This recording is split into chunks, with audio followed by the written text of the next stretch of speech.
Morning people, welcome to 2024. It's an election year, and based on what we know now, the Tories are going to be out of power at some point this year for the first time in 14 years. That means that for the first time in nearly a decade and a half, people who want equality, care about the climate, want a fair voting system, want human rights to be respected both home and abroad, who want an end to poverty, will be able to demand those things from the party of government with the support of that party's voters and members, people it relies on for power. We're going to have players on the pitch for the first time in basically my entire adult life. I turned 18 in 2008, I didn't get to vote until 2010, and it's been Tory-led governments ever since. So feeling like I have people in government who represent me just has never been a thing for me. The closest we've had was after the 2017 election, where we had a hung parliament, Theresa May lost a majority and had to team up with the DUP in order to form a government. So nobody had overall control in parliament, so it was all to play for. That's why it was always so busy outside parliament during those years. I was there several times a week, Steve Bray was there every single day. Because politics felt like this living, breathing thing that ordinary people could actually influence. So I'll never forget how it felt the first time I went back to parliament after Boris Johnson had won his 80-seat majority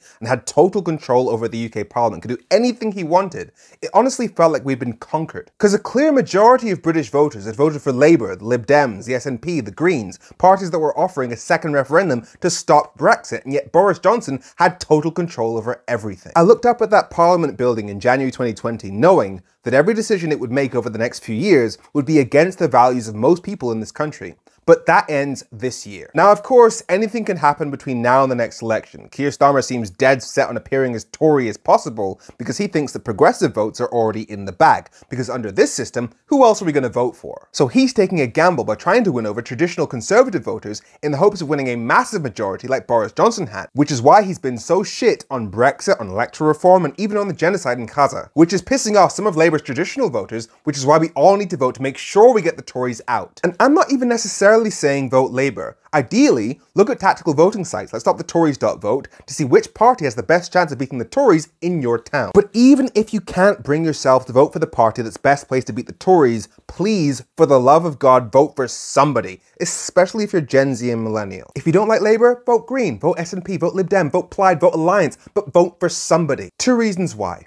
One, my ideal scenario is not giving Keir Starmer a massive majority over the UK Parliament. My ideal scenario is that he has to team up with the Lib Dems, the Greens, the SNP in order to form a government who will then demand that he gives us a fair voting system in exchange for that government. So if there's a little bit of a rebellion against Labour for going so far to the right, and that leads to a couple of extra seats for the parties that we need to force Labour to do the right thing, not the worst thing. But it's a very risky strategy, so keep an eye on what stopthetories.vote are saying about where you live so that you know whether it's worth taking the risk that by not voting tactically, you help the Tories get back in. The second reason why it's so important that young people vote, regardless of who you vote for, is that we need to get out of this vicious cycle. Politicians don't listen to younger people because we don't tend to vote as much as older people, and so younger people tend not to vote as much as older people because politicians don't listen to us. That cycle needs to be broken now, so show up. Because without wanting to get too William Wallace on you, now is our time. Times research shows that millennials at the age of 35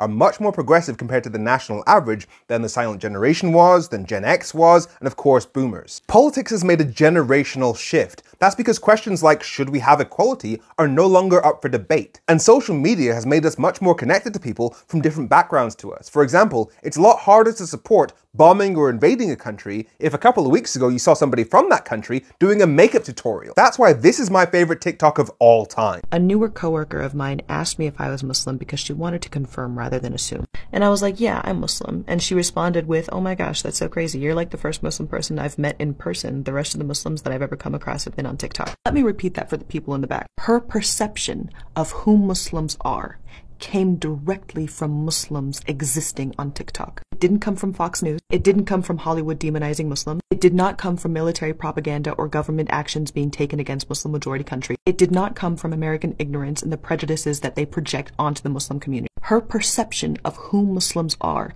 came directly from Muslims. Do you want to know what impression we left? The impression that Muslim TikTokers gave is that we dress nice and that we're funny.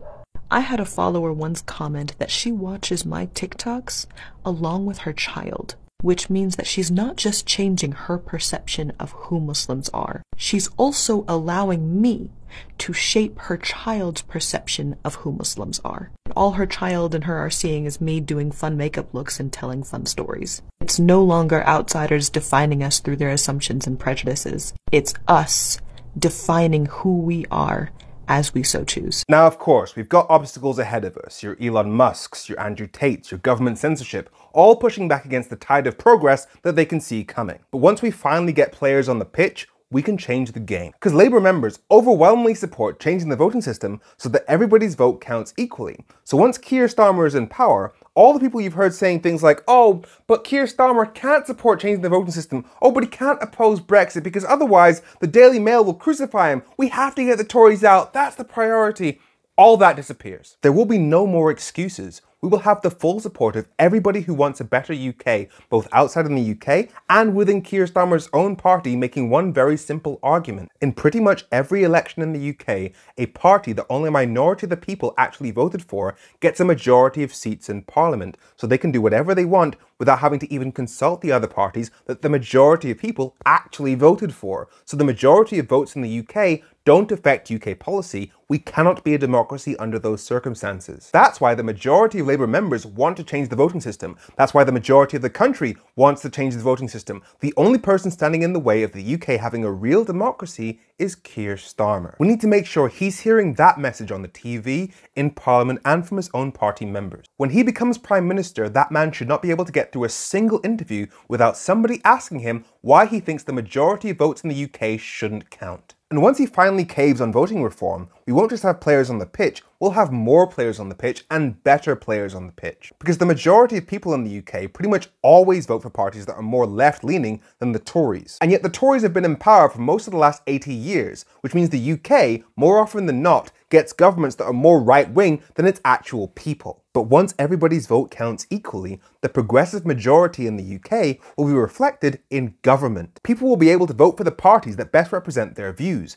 instead of what we have now where the Tories and Labour basically play their voters off against each other. The Tories say you better vote for us, otherwise you get communism, and Labour says you better vote for us, otherwise the fascists will get in. And so neither have felt the need to actually do what's right, which is why the two most recent Labour leaders have been on the opposite side to the majority of left-wing people in the UK on the biggest issue they faced. That ends when we get a fair voting system, because we will be able to vote for whoever the fuck we want and know that our votes will count. Politicians will have to work for every vote or they'll simply lose their jobs. We'll get decent policies finally on Brexit, climate change, poverty, human rights. And under a proportional system, parties will have to work with each other. So cooperation instead of opposition will be the lifeblood of UK politics. In other words, we'll be nicer to each other. So many people have come up to me in recent years, utterly exhausted with politics because they don't see it changing. And I've told them, I understand. Save your energy for when it really matters. Well, this year, it really matters. So have those conversations about changing the system. Make it impossible for any politician to keep supporting first past the post. Get all of your Gen Z friends and family registered to vote and get them photo ID so they can actually vote. Because we're going to look back on 2024 as the year that UK politics